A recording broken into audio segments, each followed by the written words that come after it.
La mayoría de las personas que intentan cambiar algo en su vida cometen el mismo error desde el principio. No es que no tengan suficiente disciplina. No es que les falte motivación. El problema está en un lugar que casi nadie examina, la idea que tienen de sí mismas. Y mientras esa idea no cambie, todo lo demás seguirá siendo un ciclo. Hay personas que llevan años intentando ser más ordenadas, más constantes, más productivas. Crean rutinas. Las rompen. Las rehacen. Y cada vez que vuelven al punto de partida, la conclusión que sacan es siempre la misma, que les falta fuerza de voluntad. Eso es un diagnóstico incorrecto. Y un diagnóstico incorrecto lleva siempre al tratamiento equivocado. Lo que falla no es el esfuerzo. Lo que falla es la identidad. Para entender esto bien, hay que empezar por lo más básico. La identidad es la idea que tienes de ti mismo. No es lo que dices que eres. No es lo que aspiras a ser. Es lo que crees. En lo más profundo, ¿qué eres? Es la respuesta interna a la pregunta, ¿quién soy yo? Esa respuesta puede ser muy simple. Puede ser, soy una persona organizada. O puede ser, soy alguien que siempre llega tarde. Puede ser, soy disciplinado. O, soy de las personas que no pueden con el ejercicio. Son frases cortas, pero tienen un peso enorme. Porque el cerebro no las trata como opiniones. Las trata como hechos. Y cuando el cerebro trata algo como un hecho, empieza a actuar en consecuencia. Aquí entra el mecanismo que lo explica todo. El cerebro humano está diseñado para mantener coherencia. No le gusta la contradicción.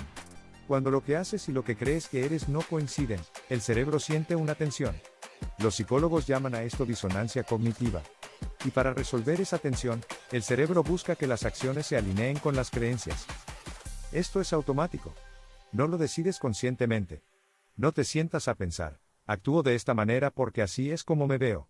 Simplemente pasa. Las acciones siguen a la identidad como si fueran su sombra.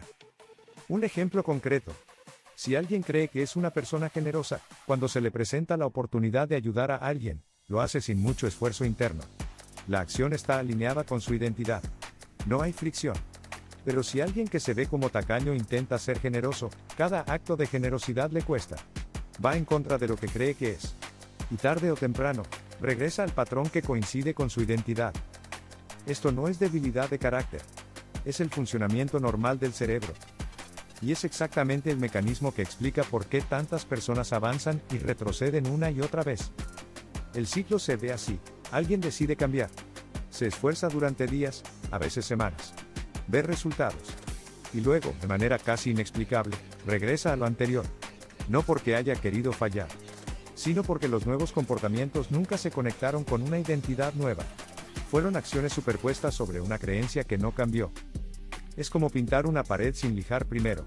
La pintura nueva no se adhiere bien. Con el tiempo, se desprende y queda al descubierto lo que había debajo. Hay varios patrones muy comunes que ilustran esto. Alguien quiere ser más organizado. Compra una agenda. Establece un sistema. Funciona 2 semanas. Pero en algún lugar dentro de esa persona vive la creencia, yo soy desordenado. Esa creencia no desapareció porque apareció una agenda. Entonces el sistema empieza a fallar. Primero un día. Luego 2. Luego ya no existe. Y la persona concluye, intenté organizarme y no pude. Lo cual refuerza aún más la creencia original. El ciclo se cierra solo. Otro patrón. Alguien que lleva años definiéndose por lo que le pasó. Por un error. Por una pérdida, por una etapa difícil. Esa experiencia pasada se convirtió en identidad. Cada vez que intenta hacer algo nuevo, una voz interna recuerda quién es según esa historia. Y la historia gana. No porque sea verdad, sino porque es lo que más se repite. Y hay un tercero, quizás el más sutil, alguien que quiere resultados diferentes pero que, al hablar de sí mismo, sigue usando el mismo vocabulario de siempre. Soy malo para los números. No soy de esas personas que se levantan temprano. No tengo paciencia para eso. Cada una de esas frases es una declaración de identidad. Y el cerebro las toma en serio. El punto central de todo esto se puede decir en una sola línea. No actúas como quieres actuar. Actúas como crees que eres. No como aspiras a ser. No como planeas ser mañana. Como crees que eres hoy. En este momento. Ahora mismo. Eso significa que el esfuerzo sin cambio de identidad tiene un techo muy bajo. Puedes ser muy disciplinado durante un tiempo, pero si en lo profundo sigues creyendo que eres alguien indisciplinado, ese esfuerzo es como nadar contra la corriente todo el tiempo. Es posible, pero agota. Y en algún punto, la corriente gana. Entonces, ¿qué es lo que realmente cambia a una persona? No intentar más fuerte. Cambiar la identidad. Esto no significa convencerte de que eres alguien que no eres. No significa afirmaciones vacías frente al espejo. Significa un proceso real, que comienza con una pregunta incómoda. La primera parte del proceso es examinar la identidad que tienes ahora. No la que deseas. La que realmente tienes. Esto requiere honestidad, no crítica. No se trata de juzgarte. Se trata de ver con claridad. Una forma de hacer esto es prestar atención a las frases que usas para describirte. Lo que dices sobre ti mismo cuando hablas con otros. Lo que piensas cuando algo te sale mal. Esas frases revelan creencias. Y esas creencias son los pilares de tu identidad actual. Si alguien escucha un consejo de finanzas personales y su reacción interna es, eso no es para mí, yo siempre he sido malo con el dinero, acaba de revelar una creencia de identidad. No una descripción de la realidad, sino una etiqueta que lleva puesta tanto tiempo que ya no la ve como etiqueta. La ve como verdad. La segunda parte del proceso es identificar qué creencias específicas sostienen esa identidad. Porque la identidad no es una sola cosa. Es una red de creencias interconectadas. Y para modificarla, hay que entender de qué está hecha. Por ejemplo, alguien que se ve como una persona sin disciplina probablemente tiene creencias como, cuando empiezo algo, siempre lo abandono, o a constancia no es algo natural en mí, o las personas disciplinadas son diferentes a mí. Cada una de esas creencias alimenta la identidad. Y la identidad, a su vez, produce comportamientos que confirman las creencias. Es un sistema que se sostiene solo. Para interrumpirlo, hay que cuestionar las creencias una por una. No con optimismo forzado. Con lógica. ¿Esta creencia es un hecho verificable o es una interpretación? ¿Es una descripción de lo que soy o de lo que he hecho hasta ahora? ¿Cuántas veces actué en contradicción con esta creencia y no lo conté? La tercera parte del proceso, y quizás la más práctica, es comenzar a actuar en coherencia con una identidad nueva antes de que esa identidad sea completamente firme. Esto parece contradictorio. ¿Cómo actúo como si fuera alguien que aún no soy? Pero en realidad es exactamente cómo funciona el cambio de identidad. La identidad no aparece primero y los comportamientos después. Es al revés. Los comportamientos repetidos generan evidencia. Y la evidencia acumula hasta que el cerebro actualiza su idea de quién eres. Un ejemplo muy simple. Alguien que no se ve como una persona activa decide caminar 20 minutos 3 veces por semana. No con la meta de perder peso. No con la idea de transformar su cuerpo. Solo como un acto pequeño y consistente. Al cabo de unas semanas, tiene evidencia. Ha caminado. Lo ha hecho más de una vez. Lo ha hecho cuando no tenía ganas. Y esa evidencia empieza a generar una pregunta nueva, ¿quizás soy alguien que se mueve? Ese es el comienzo de un cambio de identidad real. La clave es que los actos sean consistentes y conscientes.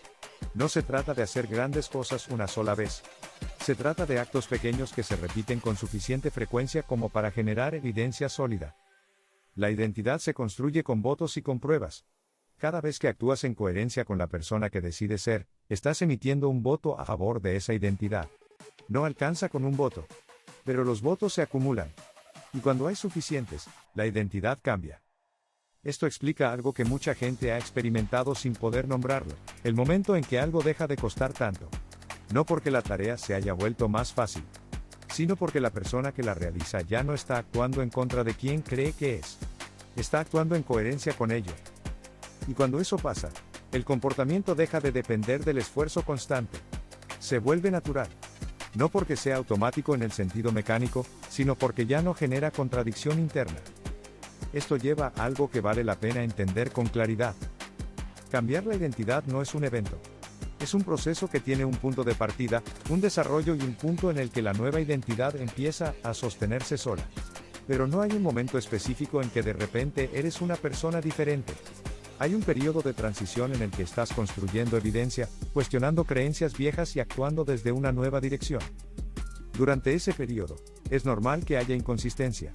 Un día actúas desde la identidad nueva. Otro día, la vieja identidad toma el control. Eso no es fracaso. Es parte del proceso. El error está en interpretar esa inconsistencia como una confirmación de que no puedes cambiar. La inconsistencia durante el proceso de cambio de identidad no es evidencia de incapacidad. Es evidencia de que el proceso está en curso. Hay otro aspecto de este tema que merece atención porque aparece constantemente y genera mucha confusión.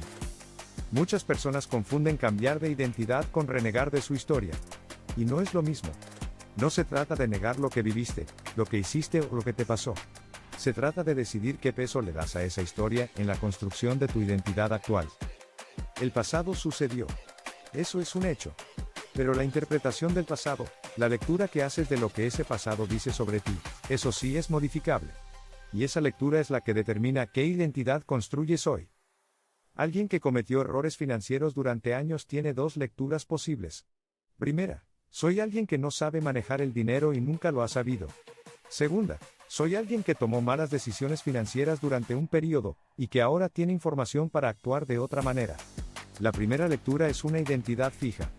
La segunda es una identidad en movimiento. Ambas parten del mismo pasado. Lo que cambia es lo que esa persona decide que ese pasado significa sobre quién es ahora. Esto no es autoengaño. Es precisión. Porque la identidad fija basada en errores pasados no describe la realidad con más exactitud. Solo la describe con más pesimismo. Y ese pesimismo produce comportamientos que confirman la historia negativa. El ciclo vuelve a cerrarse. Ahora bien, todo esto que se ha explicado tiene una consecuencia muy concreta en cómo funciona el proceso de cambio. Cuando la identidad cambia, las decisiones cambian sin el mismo nivel de esfuerzo consciente que antes. Porque las decisiones ya no están en contradicción con lo que la persona cree que es. El comportamiento que antes costaba mantener empieza a ocurrir de manera más natural.